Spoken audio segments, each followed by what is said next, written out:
So today, we're going to break down this incredible story about a man who was living two completely different lives. By day, he was a healer, but by night, he was a killer.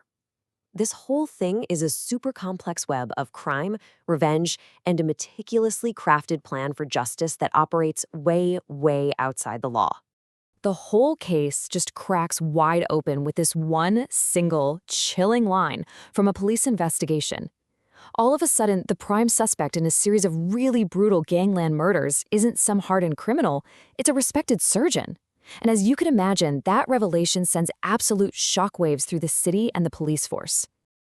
And that's the big question, right? How does a healer become a killer? It just doesn't make any sense. It feels like a total contradiction. To even begin to understand how something like this could happen, we've got to rewind and go back to the brutal world where this whole saga kicked off. Okay, so our journey starts deep inside the violent and super high-stakes underworld of gold smuggling. And trust me, this is not a place for the faint of heart. It is a battleground where fortunes are made and lives are lost, all over kilograms of illegal gold. The first domino to fall is a guy named John Lonnie. He's what they call a gold carrier, basically a low-level mule in the organization. Now, his murder isn't just a simple robbery. No. It's a message. It's a declaration of war sent from one crime syndicate to another. But who sent the message? That's the part that no one can figure out. To put this into perspective, the scale of this whole operation is just staggering. I mean, the legal gold trade in this region is massive, but the illegal trade, it's even bigger. And because the profit margins are razor thin, it turns into this high-volume business where competition isn't just fierce, it is absolutely lethal. Taking out a rival's carrier is just, a bloody cost of doing business. Okay, but this isn't just a story about some faceless crooks. To understand what's really going on here, we need to meet the key players who are all caught up in this deadly and very, very personal game of chess. First up, we've got our main guy, Dr. Michael. By day, he's a dedicated surgeon, saving lives. But by night, he's a highly trained martial artist with a dark past, and he's capable of ending a life with the exact same precision he uses in the operating room. And on the other side of the board, you have the two main rivals, George and Marcos. These guys each control a huge criminal empire, and they both think they're the ones pulling the strings in this escalating war. Let's just say they could not be more wrong. And then you've got the real wild card, a senior officer in the crime branch. Now, he is officially leading the investigation, but he seems to know a lot more than he's letting on.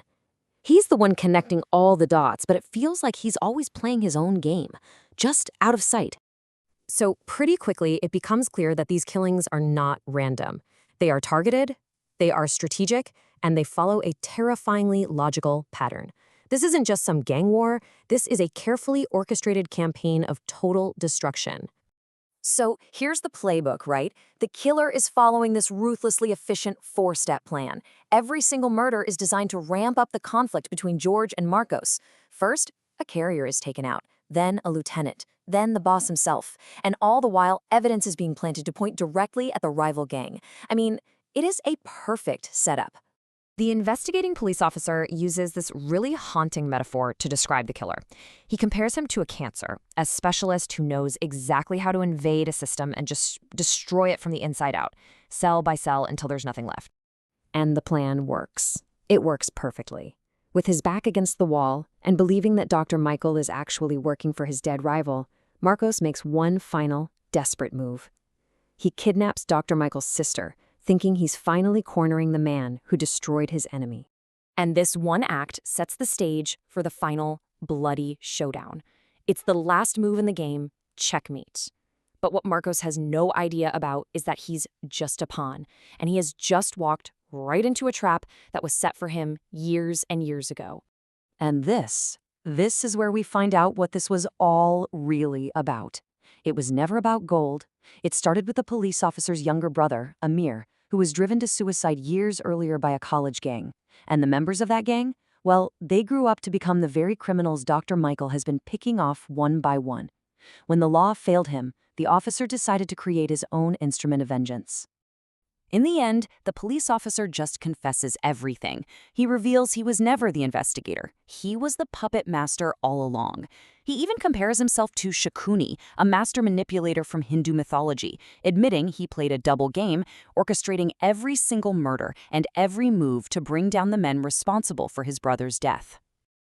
And this really gets to the heart of his justification. For him, the legal system was a barrier to what he saw as true justice. He felt the official rulebook, the penal code, it just wasn't enough to punish the wicked.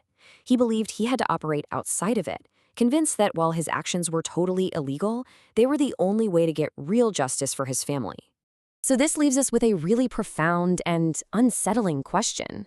When a system that's designed to protect people fails, does taking the law into your own hands actually deliver justice? Or does it just turn you into the very monster you were trying to destroy? It's a line that, once you cross it, might be impossible to ever come back from.